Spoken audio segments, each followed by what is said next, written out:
Mesdames et messieurs, sur un plan procédural, il est à dénoncer que depuis mardi, qu'il a été mis à la disposition de la police républicaine par ses ravisseurs, M. Steve Amoussou, alias Mouvi, n'a été autorisé à échanger avec ses avocats que cet après-midi du mercredi 14 août 2024. Ce qui est une violation du Code de procédure pénale qui prescrit, mesdames et messieurs, qu'une personne interpellée par la police républicaine doit, premièrement, être autorisée à appeler son avocat. Deuxièmement, il a le droit de se faire assister d'un médecin de son choix.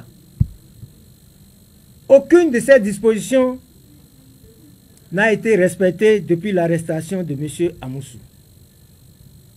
Steve, alias Mouvi. Mesdames et messieurs, l'ODHP dénonce avec la dernière rigueur d'abord cet enlèvement qui est un rapt, un acte de brigandage contre un citoyen béninois. Pourquoi, mesdames et messieurs, aujourd'hui, de tels actes sont posés par le régime sans que cela ne puisse émouvoir personne? Il faut remonter dans l'histoire. Vous vous souvenez, au temps du régime du Parti de la Révolution populaire du Bénin, la dictature de feu Mathieu Kérékou, eh bien, des citoyens béninois ont été torturés. Luc Togbadja y a perdu la vie au cours des tortures. Beaucoup d'autres, comme Maman Yari Moussa, Akpoko Glele Rémi, Achaka Parfait, et j'en passe. Mais, à ce jour, est-ce que les auteurs de ces crimes crapuleux de cette époque ont été jugés? Est-ce que, mesdames et messieurs, les victimes ont été indemnisées? Mieux, Mathieu Kérékou a bénéficié d'une amnistie personnelle. Et c'est ça qui explique ceci.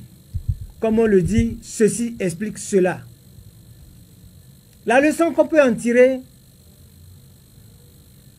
si ces abus de pouvoir sont monnaie courante aujourd'hui dans le régime de la rupture,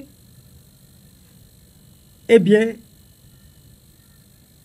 c'est parce que, justement, l'impunité des crimes politiques et économiques a été érigée en système dans les régimes successifs du renouveau. Et c'est pourquoi le régime de la rupture, en raison de l'impunité des crimes politiques, s'est mis en devoir de restaurer la dictature, de confisquer les libertés et de mettre la démocratie sous boisseau. Mesdames et messieurs, l'ODHP dénonce l'enlèvement, le rapt et l'acte de brigandage dont le frère Mouvi, Steve Amoussou, a été l'objet sur le territoire togolais. C'est une grande première. sans aucun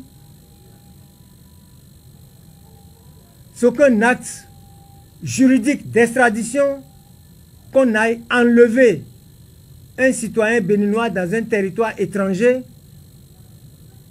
pour ses opinions politiques. L'ODHP, tout en dénonçant cet acte crapuleux du régime de la rupture, exige la libération immédiate et sans condition de M. Steve Amoussou, alias Frère Mouvi,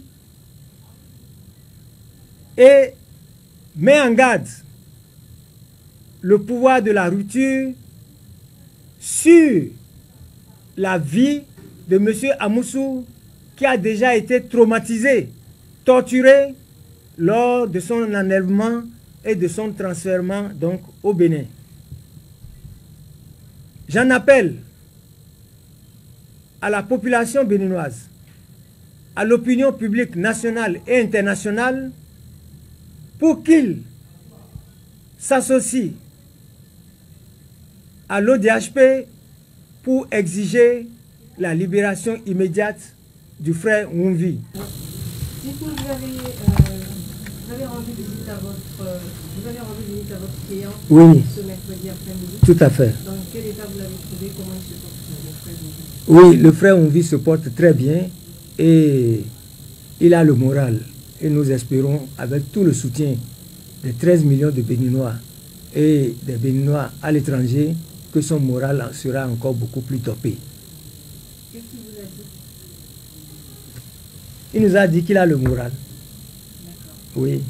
Quelle sera la suite de la procédure? La suite de la procédure, c'est qu'il sera auditionné en présence constante de ses avocats et au terme du délai légal de garde à vue, il sera présenté à monsieur le procureur spécial donc pour la suite. Voilà. Non, on ne sait pas. De toutes les façons, le délai maximum de garde à vue est de 8 jours. Le minimum est de 48 heures. Donc, il y a un minima et un maxima. Donc, ce qui est sûr, c'est le mardi qu'il a été pris. Donc, au plus tard, et lundi prochain, il devrait pouvoir être, sa procédure devrait pouvoir être bouclée au niveau de l'enquête préliminaire.